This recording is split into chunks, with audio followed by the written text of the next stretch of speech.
Assalamualaikum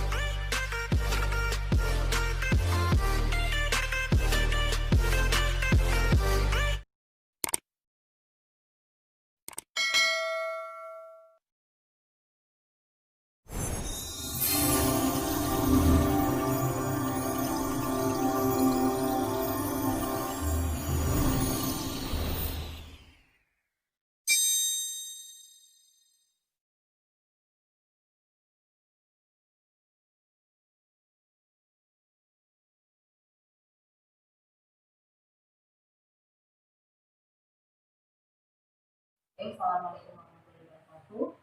Waalaikumsalam warahmatullahi wabarakatuh. Saya Dr. Puji Dewi dari Talenta Center. Nah, pada sore ini kita akan berbincang-bincang dengan salah satu unit dari Talenta Center, yaitu unit daycare. Nah, kebetulan sore ini kita ada 3 orang, jadi ada 3 orang yang dua orang guru dan juga 1 perwakilan dari orang tua. Selamat datang Bu, terima kasih atas kedatangannya. Jadi ini adalah Mama Iri ya. Nah, kemudian ini adalah Bu Susiana, kebetulan beliau adalah guru dari daycare. Kemudian Umi adalah salah satu guru dari unit daycare, dari kebetulan membina anak-anak yang dalam masa transisi untuk masuk ke homeschooling. Nah, kita mau dengar dulu dari Bu Susiana. Apa sih Bu sebenarnya dimaksud dengan daycare? Jadi daycare anak berkebutuhan khusus ya? Anak-anak yang individual berkebutuhan khusus yang orang tuanya dalam pekerjaan lebih sibuk dengan pekerjaan, sehingga muncullah inisiatif keinginan kita untuk membuka daycare anak berkebutuhan khusus. Ya, jadi sebenarnya ini berasal dari kebutuhan dari orang tua ya, terutama orang tua yang berkebutuhan khusus. Jadi bagaimana orang tua yang sehari-harinya di kantor atau bekerja di rumah, ya kan kita nggak tahu ya, tapi sibuk lah intinya, tidak bisa membina anaknya. Tentu saja kita melihat bahwa anak kebutuhan khusus itu tidak mudah ya.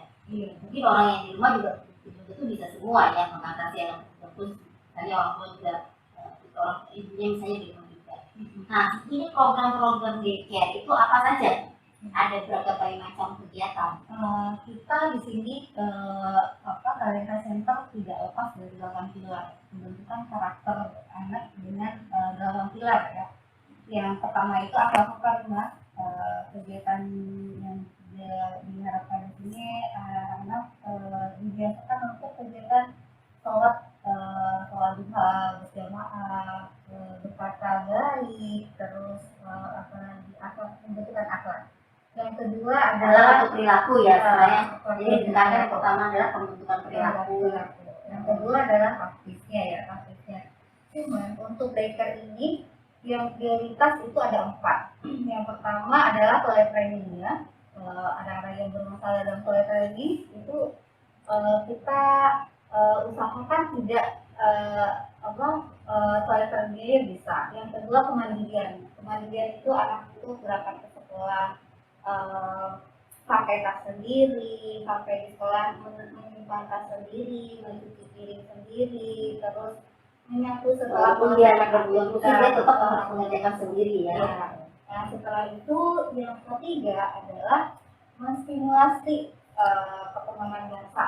Bahasanya dan sensori motoriknya. Yang keempat adalah kognitif anak. Di sini kita memberikan pengajaran merangsang atau menstimulasi daya pikir atau kognisi ya. Jadi yang pertama adalah bagaimana kita membentuk perilaku itu adalah suatu kebiasaan ya. Jadi kita ketahui bahwa anak berkebutuhan khusus itu banyaknya perilakunya destruktif, tantrum, sulit untuk melakukan perintah, yang sulit untuk diinstruksi, responnya kurang. Nah itu dilatih di sini ya. Kemudian yang kedua adalah pembentukan melatih kemandirian dan toilet training yang utama ya. Memang kita lihat anak-anak sekarang ini beda dengan anak yang dulu ya. Toilet training sangat bermasalah. Jadi ada yang umurnya 4 tahun 5 tahun tapi belum bisa lepas pampers. Nah, jadi kebanyakan karena sekarang pampers murah, mungkin tidak seperti anak zaman dulu ya. Yang dulu kan pampers mahal kali. Jadi tidak bisa Jadi anak-anak itu dari umur setahun udah biasa nggak pakai pampers, dia bisa mengontrol toilet training. Dan ini menjadi hal utama ya di Talitha Center ya, di TCI di bawah toilet training ada pembelajaran awal. Ya, pembelajaran awal sebelum masuk kepada fase-fase akademik gitu ya. Terus yang ketiga adalah kemandirian. Jadi Diana tadi menggambarkan bahwa dia harus bagaimana membina, memakai tasnya sendiri, makan sendiri, kemudian minum sendiri, dia merapikan semua sendiri. Bahkan itu ya, katanya di sini juga ada ngepel sendiri, ngelap sendiri, gitu ya. Terus ada juga sudah aware terhadap masker nih, terus pensilnya, ketinggalan pensil. Ya, karena sekarang masa pandemi ya, jadi bagaimana anak itu dibiasakan untuk memakai masker, memakai face shield untuk menjaga dirinya. Jadi intinya adalah anak-anak umur di bawah 5 tahun ya, itu sudah mulai dilatih untuk kemandirian. Nah, usia berapa aja sih Bu di sini sebenarnya UTIK ini? Nah, kita menerima usia 2 tahun sampai 7 tahun. 7 tahun ya. Tapi kalau misalnya anaknya 7 tahun, kan anak berkebutuhan khusus ya, 7 tahun belum mandiri, dalam arti dia masih toilet training laki-laki, kemudian makan itu masih harus dibantu, itu masuk di daycare juga. Nah, kita itu daycare itu terbagi atas 2 kelompok lagi kelasnya ya. Kelas daycare 1 itu lebih ke usia anak, kriteria usia anak 2 tahun sampai 5 tahun. Nah, kemampuannya bermasalah dalam toilet training, kemandirian bantuan maksimal itu daycare 1. Nah, terus rasa stimulasi bicaranya lebih dominan, stimulasi sensori motoriknya lebih tajam. Jadi presentasi belajarnya itu 50% sensori motorik bahasa, dan kemandirian 25% itu adalah sensori motorik, 25% jadi kognitif. Jadi 25% sensori motorik, 25% kognisi yang masuk pre-akademik yang mengenal warna gitu ya maksudnya. Apa sih Bu pre-akademik? Pre-akademik itu pengenalan warna, angka, bentuk, terus matching, menyamakan, konsep menyamakan itu di pre-akademik. Nah, itu persiapan siswa di transisi. Nah, ketika sudah diolah di daycare 1 dan daycare 2, di daycare 2 itu usia anak 5 tahun sampai 7 tahun atau 8 tahun. Nah, yang Bapak sampaikan tadi bahwa anak yang masih bermasalah usia 7 tahun tapi bermasalah di trainingnya masih pakai pampers, terus kemandirian bantuan maksimal itu masuk ke kriteria daycare 2. Jadi kita di situ lebih dominan tidak akademiknya, tetapi minat bakatnya yang kita lagi perhatikan. Jadi bakatnya di mana? Misalnya melukis, lebih banyak ke melukis, atau berenang lebih banyak berenang. Nah, jadi kalau pandemi ini nggak berenang belum. Jadi kalau misalnya anak lebih senang melukis abstrak, lebih banyak kegiatannya melukis abstrak. Nah, lalu sosial komunikasi tetap dilatih ya. Nah, persiapan di daycare 1, daycare 2 itu udah goal 3 kriteria. Toilet trainingnya sudah bagus, kemandiriannya sudah bagus, bicaranya sudah ada. Setelah tiga item ini sudah goal, masuklah ke transisi. Ya, ini kali ya menjaga untuk berarti jadi setelah goal dia toilet trainingnya sudah bagus, dia sudah mulai sosial komunikasi sudah mulai bagus, kemudian sensori motoriknya sudah bagus, sudah terarah, kemudian yang keempat dia sudah bisa mulai pre-akademik, jadi masuk kepada konsep-konsep dasar dari kognisi seperti mengenal konsep warna, konsep bilangan gitu ya, kemudian mungkin inklusi sedikit.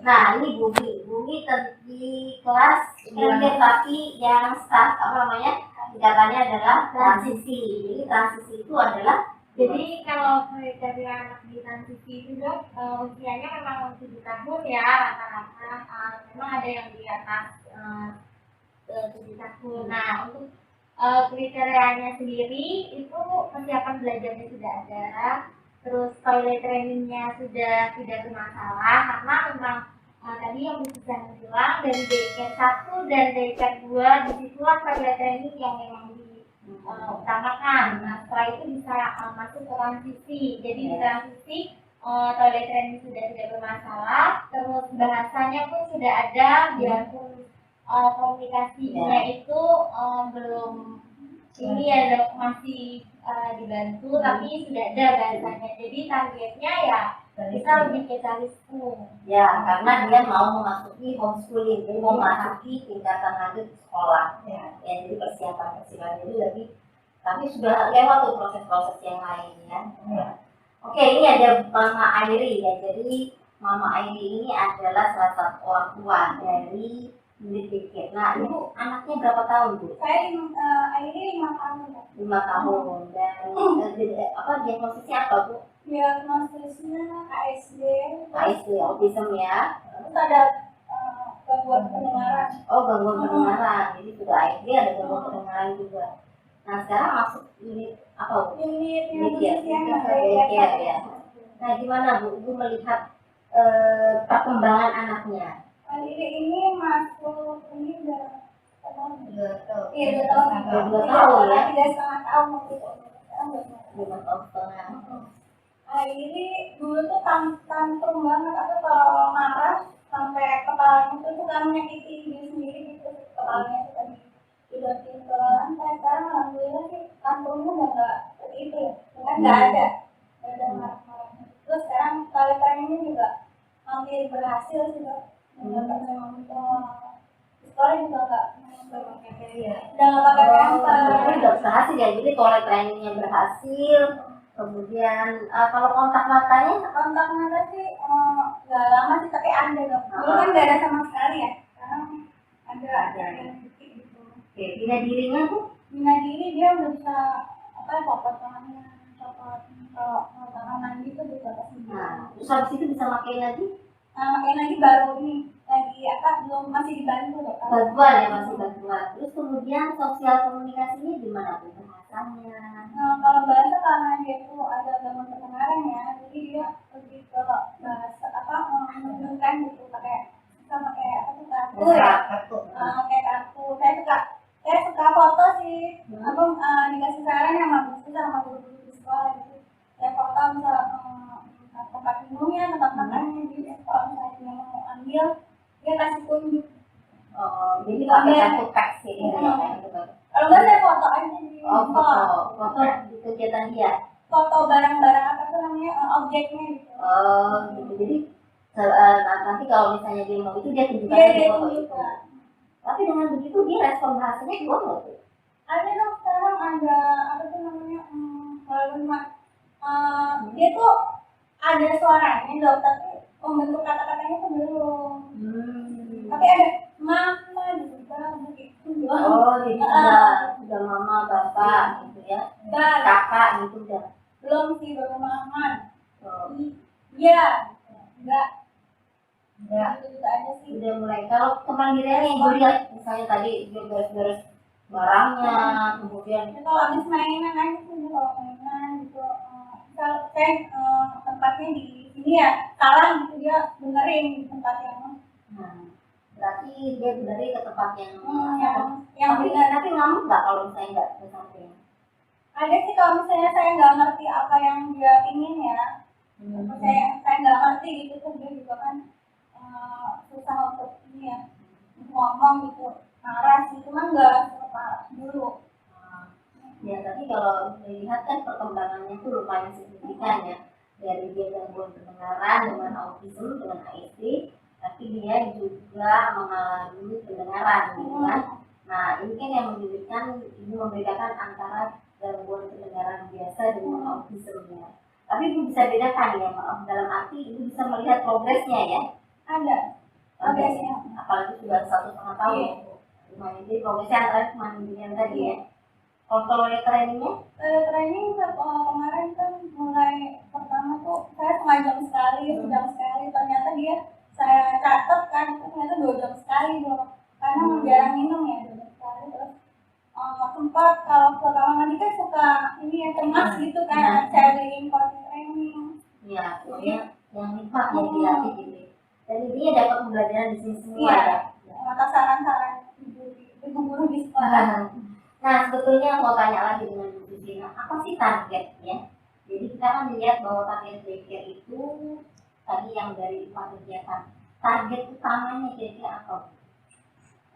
Targetnya lebih terutama kemandirian gitu ya. Lebih kemandirian bahwa umur keinginan kita nih umur 3 tahun atau 4 tahun tuh sudah mandiri, udah 4 tahun udah lewat lah ya. 4 tahun udah lewat. Tapi ketika siswa yang datang umur 2 tahun, nah itu ya buat kita ingin anak-anak kita ini lebih banyak perkembangan, lebih kemandiriannya lebih terlihat, yang non verbal harusnya keinginan kita nih harus tidak ada verbal gitu kan, dengan program-program yang kita kasihkan kepada anak, program-program yang kita koordinasikan dengan orang tua, program-program yang PR yang kita berikan ke orang tua. Ini saling kerjasama ketika orang tua kooperatif, guru memberikan ini, dan anak melakukan secara kontinu terus menerus. Nah itu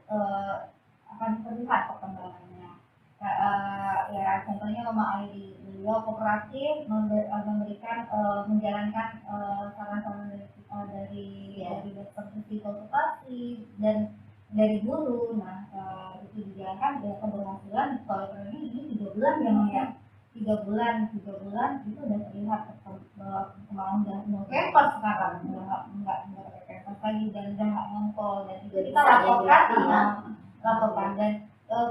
dan kita juga ada buku komunikasi dengan orang tua. Jadi komunikasi antara guru atau terapis dengan orang tua ya. Iya. Sehingga apapun beritanya bisa tahu gitu ya. Iya. Dan laporan sebelum berangkat itu juga di dalam buku komunikasi juga ada, atau lihat WhatsApp orang tua komunikasikan dengan guru. Oke. Jadi banyak perkembangan ya dari hari ini dari program-programnya. Nah, pada saat pandemi ya, ini Bu ya, berapa hari seminggu sih Bu? Kan biasanya daycare tuh berapa hari? Mulai saat pandemi berapa hari? Selama pandemi ini untuk masuk ya dok, kita itu seminggu 3 kali Ya. Mulai pembelajaran itu jam 9 sampai jam 12. Dan untuk pandemi ini juga anak-anak kooperatif sekali dok untuk menjalankan protokol selama kegiatan. Protokolnya antara lain misalnya apa itu? Pas datang anak-anak cuci tangan, setelah cuci tangan cek suhu anak-anak main, dan yang biasa tidak menggunakan masker sekarang sudah mulai terbiasa nih. Jadi malu lah dengan teman-temannya pakai masker, dia sendiri juga dan saya sendiri nggak pakai masker. Jadi termotivasi ya. Nah, susah nggak sih Bu ngajari anak itu pakai masker sama cuci tangan? Apalagi pakai face shield. Iya, di awal-awal cukup sulit ya dari karena untuk pemahaman anak-anak kan butuh pemahaman terus-menerus. Jadi tapi kira-kira 2 menit dibuat, masker kita pakaikan kembali, atau face shieldnya kita pakaikan kembali. Nah di situ dengan pembiasaan yang terus-menerus, cuci tangan, pakai masker, akhirnya sekarang sudah mulai terbiasa untuk anak-anak. Jadi kembali lagi sebetulnya anak-anak spesial itu bukan nggak biasa, bukan maksudnya keterbelakangan atau bukan berarti dia berkebutuhan khusus dalam arti positif ya. Tapi dia sebenarnya anak ini dia bisa dilatih ya kan, dia bisa dilatih dengan frekuensi yang terus-menerus ya kan. Jadi tidak sekali 2 kali dia, tapi walaupun dia berkebutuhan khusus dia bisa mencapai kemandirian seperti anak usianya. Misalnya tadi 5 tahun diharapkan di sini targetnya sama dengan anak-anak umur 5 tahun normal ya. Jadi dia bisa mulai training, dia bisa berkomunikasi, terus relationship-nya juga, jadi bina hubungan juga sudah otak, dalam arti kontak dengan orang lain yang sudah mulai ada gitu ya. Di samping yang lain-lain seperti tadi kemandirian, dan pada akhirnya kita berharap dia berangkat menuju ke sekolah atau kelas transisi ya. Nah dari ceritanya dari setiap daycare yang dibuat, berapa lama sih dia baru bisa mencapai ke kelas transisi atau ke kelas homeschooling? Untuk program kita harus ada target kan dong, itu 3 tahun. 3 tahun itu maksimal ya. Karena jenjang dari DK 1 ke DK 2 itu 3 tahun. 3 tahun itu semuanya sudah goal gitu. Jadi ketika dia di DK 2 dia sudah ketika dia di transisi 3 tahun, selama 3 tahun itu udah tercapai kalistumnya ininya. Jadi ketika disarankan untuk kelas inklusi, SD inklusi atau homeschooling itu sudah matang, sudah siap anak-anak kita. Ya, jadi hampir sama sebenarnya dengan anak mama tadi. Ya. Tapi kembali lagi setelah Mbak Tiana mengalami, kira-kira berapa lama dia selesai college training? Oleh training kerjasama antara orang tua, guru dan sertifikat dokter itu 3 bulan. Itu sampai 3 bulan. 3 bulan dari bantuan maksimal. Nah itu kita dengan waktu yang kita catat dan sendiri training, dan kita koordinasikan dengan orang tua, ternyata sejam sekali atau setengah jam sekali. Nah durasi seperti itu, nah itu cepat sekali. Cuman kembali lagi kepada anaknya lagi. Ya. Kalau anaknya tingkatnya berat, nah itu butuh waktu 1 tahun atau 1,5 tahun.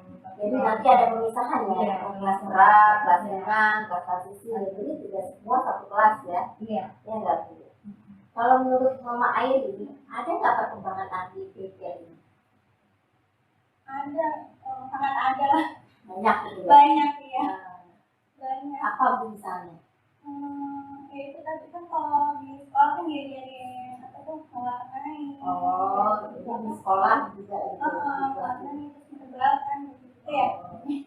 Jadi mau di proses itu ada motoriknya, itu ada perkembangan ya. Sholat ya Mbak ya, sholat ya. Ya sebenarnya tadi yang akhlak itu juga masuk di situ kan perkembangan motorik proses ke akhlak kan. Nah jadi spesifikasinya adalah apa sih Bu dari unit talenta? Unit dari unit talenta spesifikasinya apa sih Bu? Spesifikasi Untuk pencapaiannya. Apa yang diharapkan? Ya yang kita harapkan ya, dari 8 pilar itu sudah mencakup semuanya gitu. Jadi dari mencakup semuanya yang adalah 8 pilar itu pilar karakter talenta center. Jadi tinggal kita memprogramkan untuk membentuk akhlaknya apa, ininya apa. Jadi semuanya itu sudah berkesinambungan. Jadi target kita itu 2. Yang pertama adalah anak kita ini bisa masuk ke sekolah SD inklusif, bisa mengikuti pelajaran akademik. Target yang kedua, ketika anak kita tidak bisa mengikuti akademik, anaknya itu minat bakat. Nah di minat bakat itu nanti akan lebih dikembangkan. Masing-masing anak mempunyai bakat yang berbeda-beda. Nah nanti mungkin akan dilanjutkan nanti di homeschooling-nya. Ya, jadi banyak programnya sebenarnya Bu. Jadi sampai melatih anak sedemikian rupa. Tadi Bu Tiana bilang bahwa ternyata nggak gampang. Umur 9,5 tahun ya. Baru lewat masa-masa itu. Jadi berarti cukup pelan juga. Nah, saya melihat sih kalau misalnya dilakukan ini sendiri di rumah mungkin lebih efektif ya. Iya. Karena kan kalau misalnya saat ini kan berdasarkan PIDK, ya kan? Jadi pendidikan pelatihan guru. Tapi kalau misalnya ibu bisa punya dilatih di rumah juga oleh orang tua itu kan lebih maksimal lagi. Mama ini pernah nggak mencoba itu pelatihan orang tua tadi? Oh belum ya. Tapi katanya rencananya itu ada begitu. ada ya. Ya mudah-mudahan ya anak kita lebih mandiri. Nah Bu Umi, kira-kira apa lagi disampaikan? Kalau dari masa transisi itu apa sih kelebihannya atau kekurangannya dibandingkan dengan sekolah homeschooling? Kalau kelebihannya gitu ya di transisi sendiri itu memang bukan hanya kalistung, tapi memang kita mengarahkan ke bakat anak. Jadi di situ anak yang memang mampu diarahkan untuk memilih hanya untuk sekolah luar di inklusi kita kita mengarahkan di situ. Tapi memang kalau memang tidak bisa, kita lebih mengarahkan ke bakat si anak tersebut. Oh, gitu. jadi sebenarnya inilah pentingnya asesmen ya. Iya. Jadi asesmen awal kita jadi talenta, jadi unit talenta ini harus menentukan asesmennya apa yang masalah gitu. Jadi sehingga dalam pembuatan IP tidak ngawang-ngawang. Gitu. Jadi kita lebih tahu ya dok Ya. apa yang anak Dibutuhkan. Jadi karena tidak sama setiap orang kan, biasanya kan ngambil kalau rata gitu kan. Nah, sekarang nggak bisa karena setiap individu anak itu berbeda-beda. Ya kan? Iya. Nah, Mama Aileen ini terakhir. Kalau misalnya sekarang bagaimana sih perasaannya terhadap talenta? Berterima kasih sekali ya karena udah membantu, karena itu nyari sekolah untuk yang pas untuk air itu udah muter-muter gitu dok. Kasih apa tuh informasi saya langsung daftar. Terus setelah itu banyak perkembangan ya sama air. Bahkan apa tuh sekarang tuh kayaknya apa pendengarannya tuh kayaknya udah Mulai ada. Kemarin itu parsial kali ya. sekarang tuh ya ada responnya gitu. Berarti ada sesuatu yang menyenangkan, sehingga dia berespon. Ya enggak? Iya. Itu yang kita berharapkan. Iya. Jadi sekarang nggak pakai alat ya Maya? Enggak, kata mungkin. Jadi Itu kelihatan binden juga kali ya pakai alat. kenapa? Agak binden gitu. Enggak sih. Ya. Jadi riwayatnya gimana kan masalah pendengarannya? Iya. Masalahnya yang belum ini. Iya, jadi itu pendengarannya itu sarafnya gitu dok, saraf pendengarannya yang. Ya, jadi berarti kan yang berasal dari masalah ini adalah tuli saraf ya. Pendengarannya karena tuli saraf. Itu lebih berat sebenarnya dibandingkan dengan tuli yang karena makanan. Itu kan lebih berat juga karena kelainan juga tinggi. Oke, nah kira-kira apa sih Bu pesan-pesan dari Bu Sufiana sebelum kita akhiri? Pesan-pesannya adalah kami Talenta Center level daycare memberikan fasilitas yang terbaik dengan program-program yang sangat apa yang dibutuhkan anak dan apa ya lebih mencari apa yang dibutuhkan anak, program-program apa yang dibutuhkan anak. Jadi itulah pentingnya self assessment ya. Iya. Jadi Sufiana mengharap adanya self assessment yang lebih dibina lagi. Iya. Oke, terus kalau Bu Umi kira-kira harapannya apa sih? Semoga saja murid dari daycare semakin banyak. Udah banyak kan? Semakin tambah terus dong gitu. Karena memang tujuan kita untuk melatih anak itu kan berinteraksi di luar gitu, bukan hanya dengan orang-orang yang sekelilingnya di rumah gitu sih saya.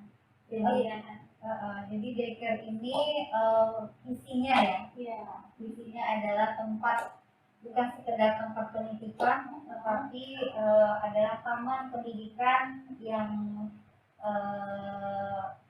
taman pendidikan yang tempat anak-anak ini lebih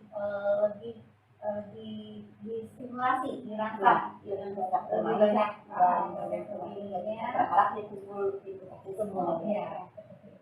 Oke, kalau Mama Airi gimana? Harapannya apa sih? Harapannya Iris makin pintar, mandiri, lebih talenta, bisa masuk ke jenjang yang Jadi dari DSSC gitu ya. tinggi ya. Makin Oke, jadi harapan dari Mama Airi adalah anaknya bisa berkembang sempurna ya. Itu semua harapan dari orang tua adalah seperti itu. Dan kita di sini ya dari Talenta Center berupaya seoptimal mungkin untuk melayani kebutuhan semua anak berkebutuhan khusus dari A sampai Z. Jadi kita di sini punya daycare untuk anak-anak kecil ya, anak-anak di bawah 5 tahun. Kemudian ada juga program transisi, ya kan? Terus kemudian ada juga program homeschooling itu yang ada paket A sama paket B, yang terakhir tentang LKP. Jadi LKP itu grupnya LKP, jadi sertifikat dengan universitas. Ya. Walaupun misalnya kita punya LKP itu sebenarnya bukan pada kurikulum pendidikan, jadi tapi dia mampu lagi dia. Alhamdulillah sudah banyak juga. Jika ada orang tua yang nggak bisa mengantarkan sekolahnya, ada PGI. Ya, jadi misalnya orang tua kewalahan nih, dia nggak bisa menangani anaknya, tapi nggak bisa juga terapi anaknya, kan sekarang kan belum isu ya. Nah, jadi yang kedua harus berarti dari mana nanti orang tua akan sulit untuk datang ke institusi terapi. Nah, bagaimana sikapnya itu? Nah, kita sih sebenarnya memberikan protokol ya, Center memberikan protokol wawancara yang intinya menjaga keamanan, dengan supaya kita semua aman. Setelah mungkin ada 1-2 kata-kata dari Bu. Oke, Dokter, mudah-mudahan sih anak-anak kita dengan program yang kita bikin selama 3 bulan konsul dengan dokter itu banyak perkembangan, karena memang prioritas anak kita cari yang memang kekurangannya di mana yang mama di situ kita prioritas utamanya gitu. Dan setiap 3 bulan sekali kita akan mengevaluasi dalam bentuk IT, evaluasi IT sih. Jadi evaluasi masing-masing individu sudah sebatas mana tujuannya.